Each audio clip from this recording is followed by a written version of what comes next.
Good morning and welcome to Sports Central, brought to you live and exclusive on Spectrum Television, all the way from the hills of Ibiakuren right here in Akwa Ibom State. It's an exciting Friday morning to be back on the show, and just like you know, the weekend is upon us and lots of football action ready for us. Saturday, Sunday, even on Monday, we've got Monday Night Football in the English Premier League this particular weekend.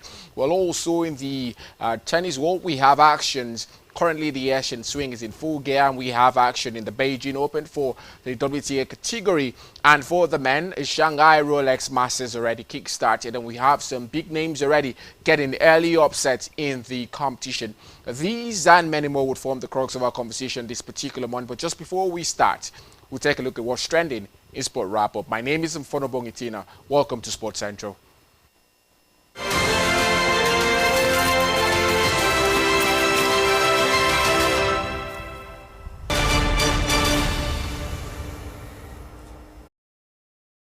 You don't shake it now. I don't mean finish that.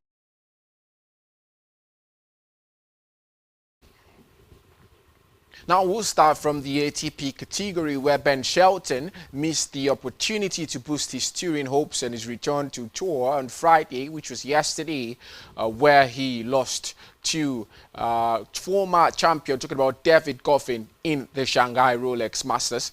The man, the American international, who is currently trying to put his hopes high to qualify for the ATP finals, lost on his way to the second round of the competition. But before we get into it, we'll just take a quick break and we'll be right back.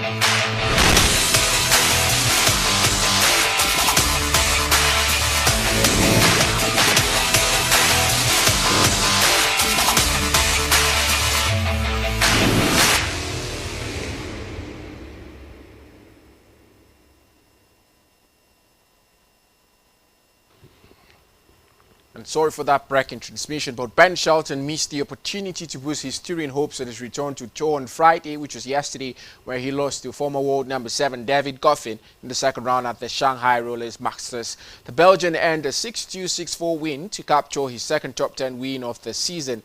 Shelton was competing for the first time since he was forced to retire during the third round at the US Open in August due to a left shoulder injury, which he described as the worst ever pain in his life. Upon return, he was slightly off the pace, committing 22 unforced errors to 11 from Goffin, who beat Carlos Alcaraz at the ATP Masters 1000 event in Miami earlier this year. Shelton owns a 37 win and 19 losses, a tour level record in 2025, and has produced some of his best tennis on hard courts this particular year. The 22-year-old won his maiden ATP Masters 1000 title on the surface in Toronto, and also reached the semi-finals at the Australian Open. Shelton's hard work meant he arrived in Shanghai 6th in the live rescue touring on 3,720 points and in a good sport to make his debut at the Nitto ATP Finals in November. However, he could now be surpassed by 7th place Alex de Minaur, who currently has 3,355 points, and 8th place Lorenzo Musetti in the coming days. Now to the WTA scene, where defending champion Kari Kakagov beat Eva Lees in straight sets to reach her third consecutive China Open semi-final. The world number 3 took 1 hour and 28 minutes to overcome her German opponent 6-3, 6-4. And Goff, a two-time Grand Slam winner, broke Lee's serve 3 times in the opening set. The 21-year-old American, who had struggled with her serve at times this season, has been working on that problem and had an impressive 78% first serve percentage throughout the match. Goff, who was knocked out in the first round at the Wimbledon after winning the French Open before falling to Naomi Osaka in the US Open 4th round, is now the highest ranked player left in this week's event. She will face American compatriot Amanda Anisimova, who was runner-up at Wimbledon and the US Open this particular year.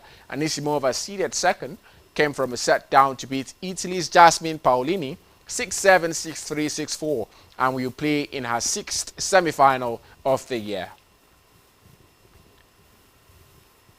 Now back home in Africa, where Team Nigeria has arrived in Accra, Ghana, ahead of the 2025 Africa Aquatic Zone 2 Championships, which take place from October 3rd, which is today, to the 5th.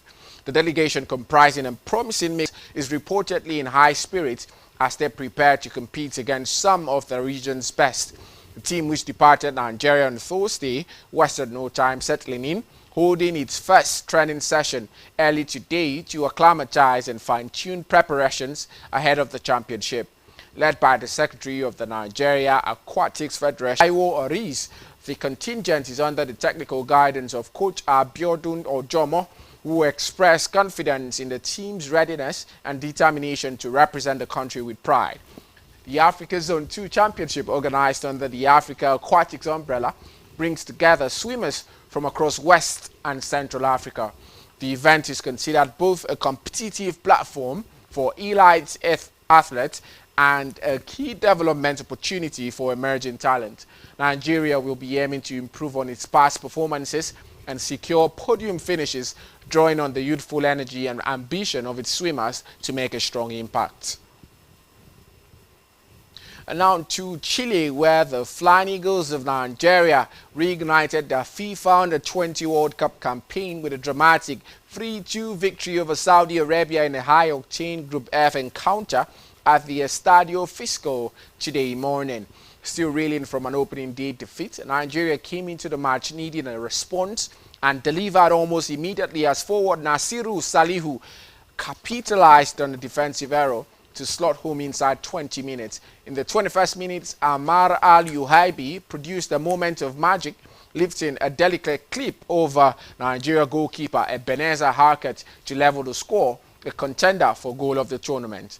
Amos Ochoche restored the lead in the 30th minute with a crisp finish, ensuring the Flying Eagles went into the break ahead at 2-1. The Green Falcons regrouped after halftime, and coach Saleh Al-Mohammadi's tactical adjustment quickly paid off, as just 6 minutes after being introduced, substitute Talal Haji connected with a lofted ball from Mohamed Baranawi, guiding a depth header past Harkat to make it 2-2. With the match appearing destined for a draw, Nigeria's persistence finally paid off in the 94th minute as sustained pressure forced a mistake in the Saudi defense, leading to a penalty, and the captain of the side, Daniel Bami, stepped up with composure and dispatched the sport kick confidently, sealing a crucial victory for the Flying Eagles of Nigeria. The win lifts Nigeria to 3rd place in Group F, reviving hopes of advancing to the knockout stages, and Saudi Arabia, still without a point, now face a must-win scenario in their remaining fixtures. And now to the UEFA Europa League, where Nottingham Forest suffered defeat in their first European game at the City Ground in almost 30 years as the home fans turned a new boss Ant Postecoglou during a 3-2 Europa League loss to Midtjylland. Postecoglou's winless run since he took over 22 days ago continued, and the Forest fans vented their frustration with chants of "sacked in the morning" aimed at the Australian, alongside songs of support for former boss Nuno Espirito Santo.